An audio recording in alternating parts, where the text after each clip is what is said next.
Esta noche vas a escuchar una de las historias más perturbadoras de la historia criminal moderna. La historia de un hombre que parecía completamente normal, un joven tranquilo, tímido, incluso educado, pero que escondía un secreto aterrador detrás de las paredes de su departamento. Un hombre que convirtió el horror en parte de su rutina diaria, mientras el mundo no sospechaba absolutamente nada. Esta es la historia completa de Jeffrey Dahmer, el caníbal de Milwaukee. Y antes de comenzar, suscríbete ahora mismo y activa la campanita para seguir escuchando historias reales de crimen, casos perturbadores y relatos que dejaron una marca imborrable en el mundo. Porque esta noche vas a entrar en la mente de uno de los asesinos seriales más escalofriantes del siglo XX. La historia de Jeffrey Dahmer comenzó mucho antes de que el mundo conociera su nombre. Nació el 21 de mayo de 1960 en Milwaukee, aunque pasó gran parte de su infancia en la pequeña ciudad de Bath Township. Su padre, Lionel Dahmer, era químico y pasaba muchas horas trabajando. Su madre, Joyce Dahmer, sufría fuertes problemas emocionales y consumía medicamentos constantemente. Dentro de la casa había discusiones frecuentes, tensión y largos silencios. Jeffrey creció en un ambiente emocionalmente frío, aislado y extraño. Desde pequeño comenzó a mostrar comportamientos inquietantes. Mientras otros niños jugaban normalmente, Jeffrey sentía una obsesión particular por los animales muertos. Le fascinaban los huesos, los cuerpos en descomposición y la anatomía. Su padre, sin imaginar el peligro que aquello representaba, le enseñó cómo limpiar huesos utilizando químicos. Años más tarde, Lionel admitirá que jamás imaginó que esos intereses infantiles terminarían conectándose con algo tan monstruoso. En la escuela, Jeffrey era visto como un joven raro, pero no peligroso. Muchas veces hacía bromas extrañas para llamar la atención y fingía ataques epilépticos o comportamientos absurdos delante de otros estudiantes. Algunos compañeros se reían de él, otros simplemente lo evitaban. Pero detrás de aquella personalidad extraña comenzaban a crecer pensamientos cada vez más oscuros. Jeffrey se sentía profundamente solo. No lograba relacionarse emocionalmente con nadie y poco a poco comenzó a desarrollar fantasías obsesivas relacionadas con el control absoluto sobre otras personas. Durante la adolescencia, comenzó a consumir alcohol de manera excesiva. Bebía antes de entrar a clases, bebía solo dentro de su habitación, bebía prácticamente todos los días. Sus compañeros llegaron a apodarlo Dahmer el borracho, porque muchas veces aparecía completamente intoxicado, incluso siendo menor de edad. Mientras tanto, la situación familiar empeoraba. Sus padres terminaron separándose y Jeffrey quedó prácticamente solo dentro de la casa familiar. Aquel abandono emocional profundizó todavía más su aislamiento mental. Pero el verdadero horror comenzaría en 1978. Ese año, Jeffrey Dahmer cometió su primer asesinato. La víctima fue Stephen Hicks, un joven de 18 años que hacía dedos cerca de la ruta. Jeffrey lo invitó a su casa para tomar cerveza y escuchar música. Todo parecía normal. Conversaron tranquilamente durante horas, pero cuando Stephen intentó irse, Dahmer entró en pánico. Según declararía años después, no quería quedarse solo otra vez. Entonces, tomó una pesa metálica y golpeó brutalmente al joven en la cabeza. Después, lo estranguló hasta matarlo. Aquella noche marcó el inicio de una pesadilla que duraría más de una década. Después del asesinato, Dahmer desmembró el cuerpo dentro de la casa. Colocó partes en bolsas de basura y tiempo después trituró los huesos para dispersarlos en el bosque. Lo más aterrador era que nadie sospechó absolutamente nada. Mientras el cuerpo de Stephen Hicks desaparecía para siempre, Jeffrey continuó su vida como si nada hubiera ocurrido. Poco después, intentó estudiar en la universidad, pero abandonó rápidamente debido al alcoholismo. Luego ingresó al ejército de Estados Unidos y fue enviado a Germany. Durante un tiempo pareció llevar una vida relativamente normal, pero sus problemas con el alcohol y sus impulsos violentos seguían creciendo. Finalmente, fue expulsado del ejército. Después se mudó a Milwaukee, donde comenzaría la etapa más oscura de toda su historia. Durante años enteros logró pasar desapercibido. Trabajaba ocasionalmente, caminaba por bares, conversaba tranquilamente con personas, pero detrás de aquella apariencia silenciosa escondía fantasías cada vez más enfermizas relacionadas con el control, la muerte y la posesión absoluta de sus víctimas. Dahmer confesó más tarde que no soportaba la idea de que las personas lo abandonaran, quería que permanecieran con él para siempre. Y esa obsesión terminaría convirtiéndose en algo completamente monstruoso. En 1987 volvió a matar. La víctima fue Stephen Toomey, un joven que conoció en un bar de Milwaukee. Jeffrey aseguró que despertó el día siguiente sin recordar completamente lo ocurrido, pero encontró el cuerpo brutalmente golpeado dentro de la habitación. Del hotel, en vez de entregarse, decidió ocultar el crimen. A partir de ese momento, los asesinatos comenzaron a repetirse con mayor frecuencia, uno tras otro. James Doug Stater, Richard Guerrero, Anthony Sears. Muchos eran jóvenes vulnerables que conocía en bares, estaciones o calles nocturnas de Milwaukee. Dahmer les ofrecía dinero para tomar fotografías o simplemente para pasar tiempo juntos. Parecía amable, tranquilo, inofensivo, pero cuando las víctimas entraban a su departamento, comenzaba el verdadero horror. Dahmer los drogaba utilizando pastillas mezcladas con alcohol, esperaba hasta que perdieran completamente el conocimiento y luego los asesinaba mediante estrangulación. Después venía la parte más aterradora de toda la historia. Dahmer conservaba partes de los cuerpos, guardaba cráneos, tomaba fotografías de las víctimas, conservaba restos humanos dentro de su apartamento. En algunos casos, incluso practicó canibalismo. Los investigadores quedarían completamente traumatizados cuando descubrieran todo aquello años después. Pero mientras el horror crecía dentro del departamento 213 del edificio Oxford Apartments, la policía todavía no entendía que uno de los asesinos seriales más peligrosos del país estaba actuando frente a todos. Y lo peor, todavía estaba lejos de terminar. A finales de los años 80, Jeffrey Dahmer ya había perfeccionado completamente su método. Caminaba por bares nocturnos de Milwaukee buscando jóvenes mantres, muchas veces personas vulnerables, inmigrantes o jóvenes afroamericanos que difícilmente recibirían una búsqueda mediática inmediata si desaparecían. Les ofrecía dinero, a algunos les prometía sesiones de fotos, a otros simplemente alcohol y compañía. Parecía amable, tranquilo, inofensivo, pero detrás de aquella apariencia minimalista escondía una mente completamente destruida. El departamento 213 del edificio Oxford Apartments comenzaba lentamente a transformarse en un verdadero escenario de horror. Las paredes escondían secretos aterradores. Dentro del refrigerador había restos humanos. En cajones y armarios guardaba fotografías de cadáveres tomadas por él Mismo conservaba cráneos, huesos y partes de cuerpos como si fueran trofeos. Jeffrey Dahmer no solo asesinaba, necesitaba conservar algo de sus víctimas. Necesitaba sentir que seguían perteneciéndole, incluso después de muertas. En 1988 fue arrestado por abusar sexualmente de un menor de edad llamado Conerak Sintasonphone y del hermano mayor del joven, Somak Sintasonphone. El tribunal lo condenó, pero la sentencia fue increíblemente leve. Apenas recibió un corto periodo de prisión y libertad supervisada. Años más tarde, muchísimas personas cuestionarían duramente aquella decisión judicial, porque si Dahmer hubiera permanecido preso, varias víctimas posteriores probablemente seguirían vivas. Después de recuperar la libertad, el horror se aceleró.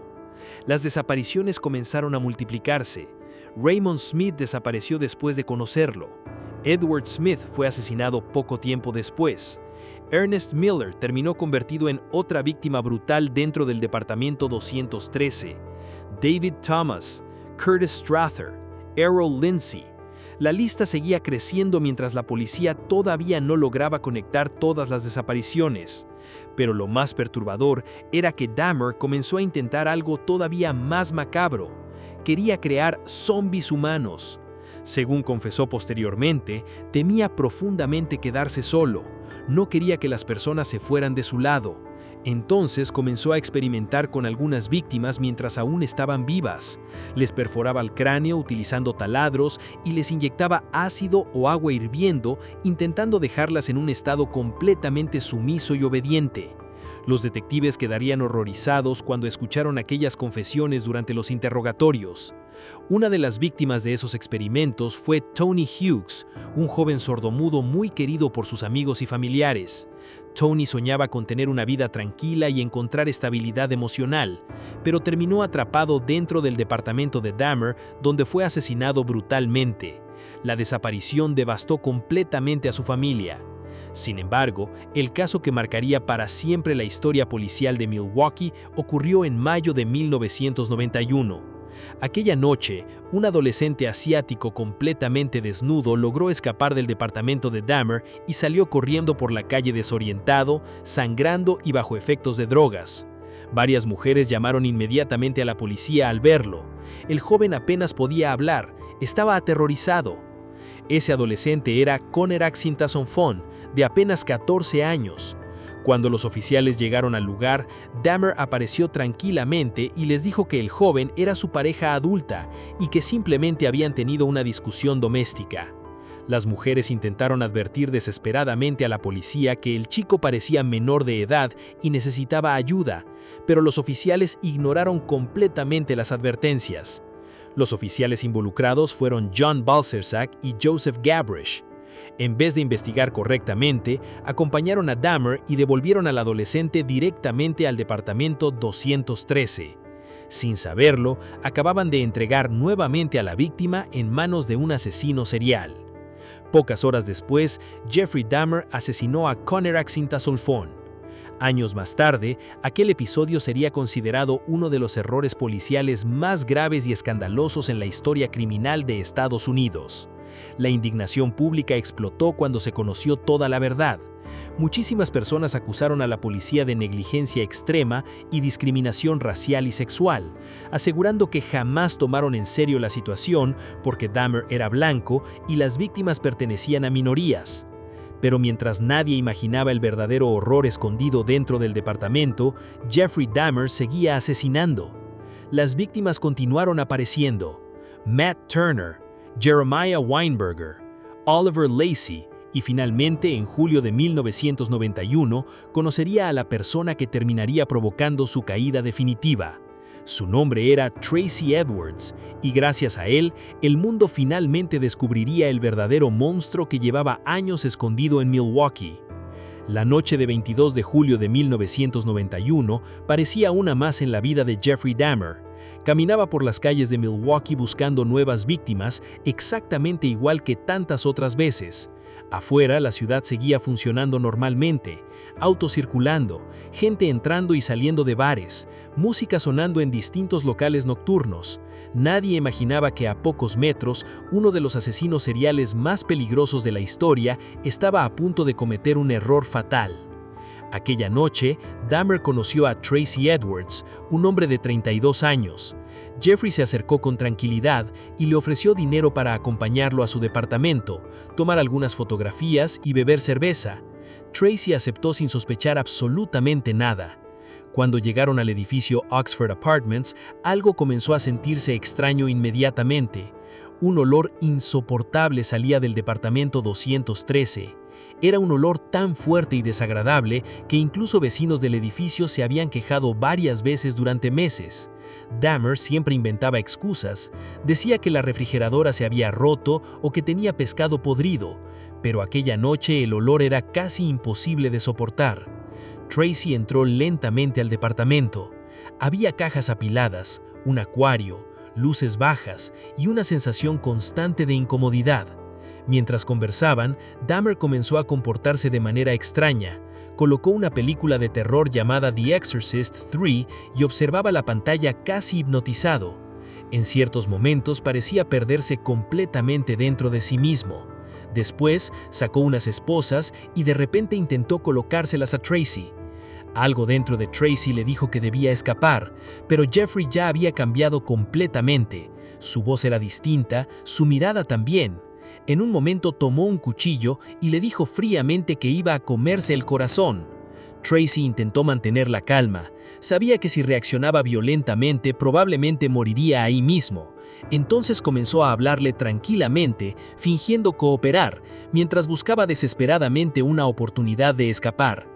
Durante largos minutos permaneció atrapado dentro del departamento, escuchando música, viendo a Dahmer caminar nerviosamente de un lado a otro y observando aquel ambiente completamente perturbador.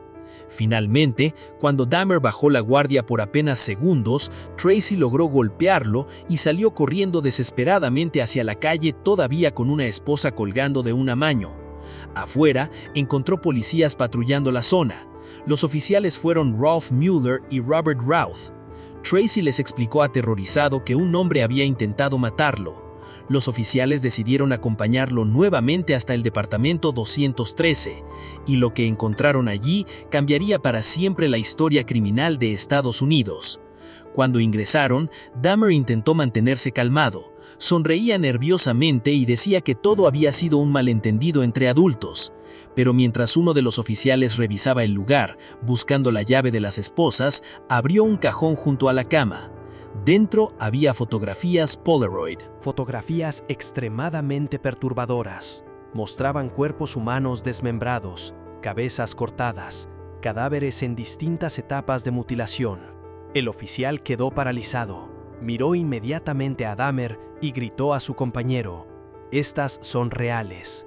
En ese instante, Jeffrey Dahmer intentó escapar, pero los policías lograron reducirlo después de una breve lucha dentro del departamento.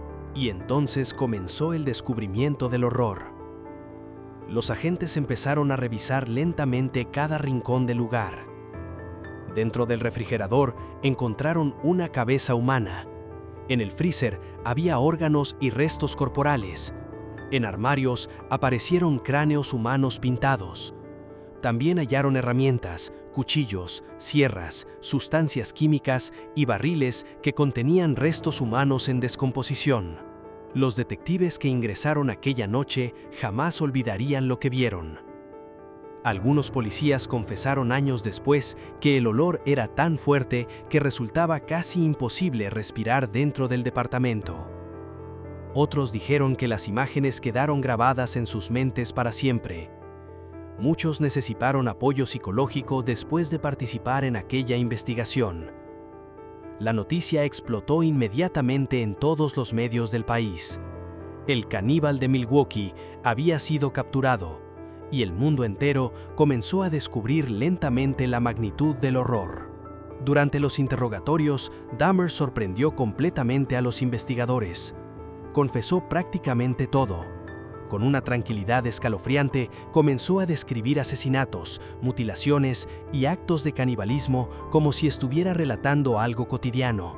El detective principal, Patrick Kennedy, quedó impactado por la frialdad emocional de Dahmer.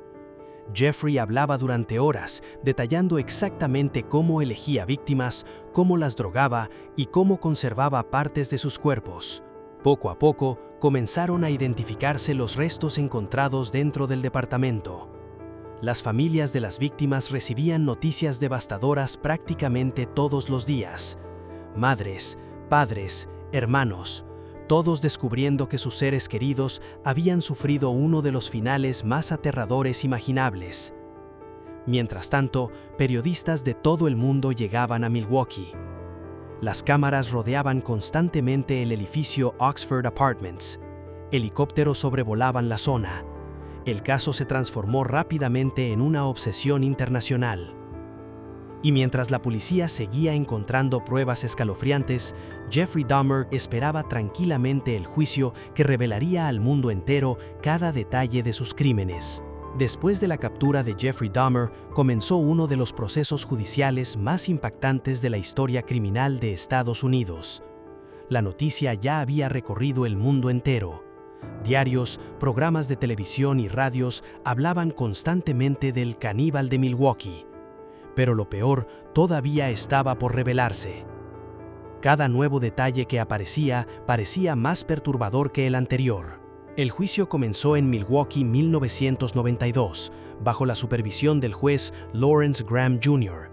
La pregunta principal no era si Jeffrey Dahmer había cometido los asesinatos, porque él mismo ya los había confesado. La verdadera discusión era otra. ¿Estaba legalmente loco o era plenamente consciente de todo lo que hacía? La fiscalía estaba encabezada por M. Michael McCann, quien buscaba demostrar que Jeffrey entendía perfectamente cada uno de sus actos. Mientras tanto, la defensa intentaba convencer al jurado de que Jeffrey sufría trastornos mentales severos y que sus impulsos eran completamente incontrolables. El mundo observaba fascinado y horrorizado al mismo tiempo. Las cámaras mostraban constantemente a Dahmer entrando al tribunal pausado, usando anteojos grandes y caminando con aparente tranquilidad. Muchas personas no podían comprender cómo alguien tan silencioso y aparentemente normal había sido capaz de cometer semejantes atrocidades. Durante las audiencias comenzaron a aparecer testimonios devastadores. Médicos forenses describieron lo encontrado dentro del departamento. Detectives explicaron las fotografías Polaroid. Especialistas mostraron diagramas, restos óseos y pruebas físicas. Cada día dentro del tribunal era más perturbador que el anterior. El detective Patrick Kennedy relató cómo Dahmer confesó los asesinatos con una calma escalofriante. Según explicó, Jeffrey hablaba de las víctimas como si fueran simples objetos. Detallaba procedimientos, mutilaciones y experimentos sin mostrar prácticamente emoción. Los psiquiatras también tuvieron un papel central durante el juicio. Algunos aseguraban que Dahmer sufría graves trastornos psicológicos, necrofilia y obsesiones extremas relacionadas con el abandono. Otros afirmaban que a pesar de esos problemas mentales, entendía perfectamente la diferencia entre el bien y el mal. Y mientras los especialistas debatían sobre la mente del asesino, las familias de las víctimas escuchaban cada detalle completamente destruidas. Muchos padres no podían contener las lágrimas al escuchar cómo habían muerto sus hijos. Otros observaban a Dahmer directamente con una mezcla de dolor, rabia e incredulidad. Una de las escenas más impactantes ocurrió cuando familiares de las víctimas comenzaron a dar declaraciones frente al tribunal. Algunos gritaban desesperados, otros lloraban desconsoladamente recordando a sus seres queridos. El padre de Conerak Sinthasomphone habló sobre el profundo dolor que había destruido a toda su familia después de la muerte del adolescente. El caso de Conerak seguía generando indignación nacional debido al gravísimo error policial que permitió que Dahmer recuperara al Unaisen aquella noche. Mientras tanto, afuera del tribunal, miles de periodistas y curiosos seguían cada movimiento del juicio. El caso ya era considerado uno de los más aterradores del siglo XX. Y entonces llegó uno de los momentos más perturbadores de todo el proceso. Jeffrey Dahmer decidió hablar. Con voz tranquila y mirando hacia abajo, confesó que sabía que lo que había hecho era monstruoso. Admitió que intentó controlar sus impulsos durante años, pero que finalmente perdió completamente el control sobre sus obsesiones. Sin embargo, incluso mientras hablaba, muchas personas sentían que sus palabras carecían de verdadera emoción. Parecía frío, vacío, desconectado emocionalmente de todo el horror que había provocado. Finalmente, después de semanas de testimonios y pruebas devastadoras, el jurado tomó una decisión histórica. Jeffrey Dahmer fue declarado legalmente cuerdo. Eso significaba que entendía perfectamente sus actos y debía ser considerado totalmente responsable de cada asesinato. La condena fue devastadora: 15 cadenas perpetuas consecutivas. Más tarde recibiría otra adicional. En total, la sentencia equivalía a 900 años de prisión. Cuando el juez leyó oficialmente la condena, la sala quedó en completo silencio. Algunas familias comenzaron a llorar, otras simplemente cerraron los ojos en alivio. Jeffrey Dahmer permaneció prácticamente inmóvil, sin expresión, como si todo estuviera ocurriendo lejos de él. Pero aunque el juicio había terminado, la historia del caníbal de Milwaukee todavía no llegaba a su final. Porque dentro de prisión, Jeffrey Dahmer seguiría siendo una figura extremadamente peligrosa y perturbadora. Y pocos años después, su vida terminaría de una manera completamente brutal. Después de recibir múltiples cadenas perpetuas, Jeffrey Dahmer fue trasladado a la Columbia Correctional Institution y posteriormente a la Columbia Correctional Institution, donde comenzaría la última etapa de su vida. Afuera, el mundo seguía completamente impactado por la magnitud de sus crímenes. Documentales, entrevistas y programas especiales analizaban obsesivamente cada detalle del caso. Pero dentro de prisión, la realidad era muy distinta. Jeffrey Dahmer se había convertido en uno de los presos más odiados de Estados Unidos. Muchos reclusos conocían perfectamente los detalles de sus asesinatos, las mutilaciones, el canibalismo, las víctimas jóvenes, y dentro del ambiente carcelario, aquello generaba un odio enorme. Los guardias sabían que Dahmer corría peligro constante. Durante mucho tiempo permaneció aislado para evitar ataques. Sin embargo, con el paso de los meses, Jeffrey comenzó a cambiar ciertos comportamientos. Empezó a hablar sobre religión y aseguró haberse acercado al cristianismo. Fue bautizado dentro de prisión por el pastor Roy Ratcliffe. Algunas personas creyeron que realmente estaba arrepentido. Otras pensaban que simplemente seguía manipulando a todos, incluso encerrado. En entrevistas realizadas dentro de la cárcel, Dahmer admitió nuevamente sus crímenes y aseguró que merecía morir por lo que había hecho. Muchas veces hablaba con una tranquilidad inquietante, como si describiera la vida de otra persona. Periodistas y psicólogos seguían intentando comprender cómo alguien aparentemente tan normal había desarrollado impulsos tan monstruosos. Mientras tanto, las familias de las víctimas continuaban viviendo un dolor imposible de superar. Algunas madres confesaron que jamás pudieron volver a dormir normalmente después de conocer los detalles de los asesinatos. Otras familias quedaron completamente destruidas emocionalmente. El impacto del caso Dahmer atravesó generaciones enteras. Dentro de prisión, Jeffrey intentaba llevar una rutina relativamente tranquila. Leía la Biblia, hablaba ocasionalmente con algunos guardias, realizaba tareas de limpieza, pero el odio hacia él seguía creciendo silenciosamente entre otros presos. Y entonces llegó el 28 de noviembre de 1994. Aquella mañana, Dahmer fue asignado junto a otros internos para limpiar baños dentro del gimnasio de la prisión. Uno de los presos presentes era Christopher Scarver, un hombre que cumplía condena por asesinato y que tenía antecedentes de problemas mentales severos. Según versiones posteriores, Scarver odiaba profundamente a Dahmer por sus crímenes y por la manera en que parecía comportarse dentro de prisión. Algunos internos aseguraron que Dahmer hacía bromas macabras relacionadas con comida y restos humanos, algo que generaba todavía más rechazo entre los presos. Aquella mañana, los guardias dejaron solos durante algunos minutos a Dahmer, Scarver y otro recluso llamado Jesse Anderson. Fue entonces cuando ocurrió el ataque. Christopher Scarver tomó una barra metálica del gimnasio y golpeó brutalmente a Jeffrey Dahmer en la cabeza. Una y otra vez. El ataque fue salvaje. Cuando los guardias regresaron, encontraron a Dahmer gravemente herido y cubierto de sangre. Todavía respiraba, pero las lesiones eran devastadoras. Fue trasladado rápidamente al hospital, donde murió aproximadamente una hora después. Tenía 34 años. La noticia explotó inmediatamente en todos los medios del mundo. Algunas personas reaccionaron con alivio. Otras quedaron impactadas por la brutalidad de su final. Para muchas familias de las víctimas, la muerte de Dahmer cerraba finalmente uno de los capítulos más oscuros y dolorosos de sus vidas. Pero el horror que dejó detrás jamás desaparecería completamente.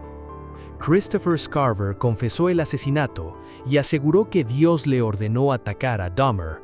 También afirmó que muchos presos y guardias despreciaban profundamente al caníbal de Milwaukee. Después de la muerte de Jeffrey Dahmer, surgió otra discusión intensa. ¿Qué debía hacerse con las pertenencias y objetos encontrados en el departamento 213? Muchos artículos relacionados con los crímenes todavía existían como evidencia judicial. Había fotografías, herramientas, muebles y objetos personales que algunos coleccionistas macabros querían comprar. Finalmente, gran parte de la evidencia fue destruida oficialmente para evitar que se transformaran en objetos de culto. El edificio Oxford Apartments también terminó marcado para siempre por el horror. Con el tiempo fue demolido completamente. Nadie quería seguir viviendo en un lugar asociado a semejantes atrocidades. Pero incluso después de muerto, el nombre de Jeffrey Dahmer continuó provocando escalofríos en todo el mundo. Porque su historia no era solamente la historia de un asesino serial. Era la historia de alguien que logró ocultar durante años una oscuridad inimaginable detrás de una apariencia completamente normal. Y eso era precisamente lo más aterrador de todo. Después de la muerte de Jeffrey Dahmer, el caso continuó creciendo hasta convertirse en uno de los expedientes criminales más estudiados de toda la historia moderna. Psicólogos, criminólogos y especialistas en conducta humana analizaron durante décadas cada detalle de su vida, intentando responder la misma inquietante pregunta: ¿cómo alguien aparentemente tan normal pudo ocultar una oscuridad tan extrema durante tantos años? El caso Dahmer cambió para siempre la manera en que Estados Unidos investigaba desapariciones y asesinatos seriales. También dejó al descubierto graves errores policiales que generaron indignación nacional. El episodio relacionado con Conerac Sinthasomphone se convirtió en símbolo de negligencia policial. Muchísimas personas señalaron que si los oficiales hubieran investigado correctamente aquella noche, varias víctimas posteriores podrían haberse salvado. Los policías John Balsiker y Joseph Gabrish fueron duramente criticados por devolver al adolescente directamente al departamento de Dahmer. El caso provocó protestas, investigaciones internas y enormes debates sobre discriminación racial y falta de profesionalismo policial.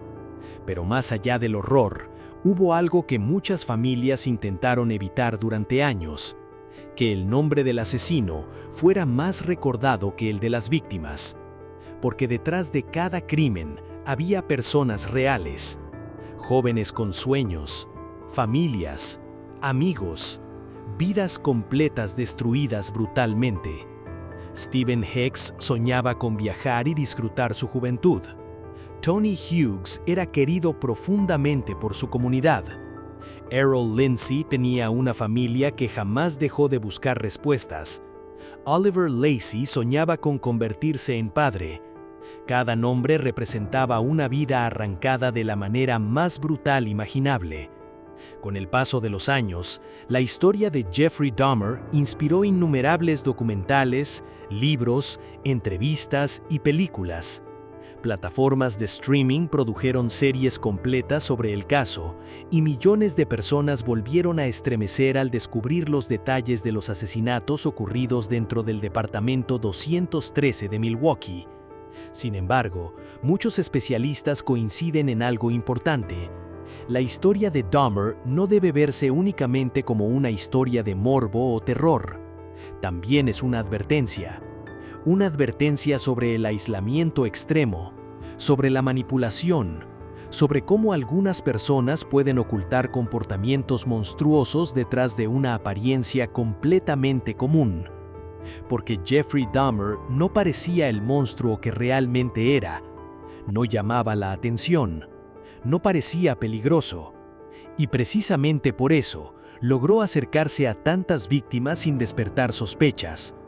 Tal vez esa sea la parte más aterradora de toda esta historia: saber que el horror muchas veces puede esconderse detrás de una sonrisa tranquila, caminando entre personas comunes sin que nadie imagine lo que realmente ocurre dentro de su mente. Hoy, décadas después de su muerte, el nombre de Jeffrey Dahmer todavía provoca escalofríos en todo el mundo. Sus crímenes siguen siendo estudiados como uno de los casos más perturbadores y macabros del siglo XX. Y aunque el caníbal de Milwaukee murió dentro de una prisión en 1994, su impacto de sus actos continúa vivo en la memoria de millones de personas. Porque algunas historias nunca desaparecen por completo. Y esta fue una de ellas. Si llegaste hasta el final de esta historia completa de Jeffrey Dahmer, suscríbete ahora mismo y activa la campanita para seguir escuchando los casos más impactantes de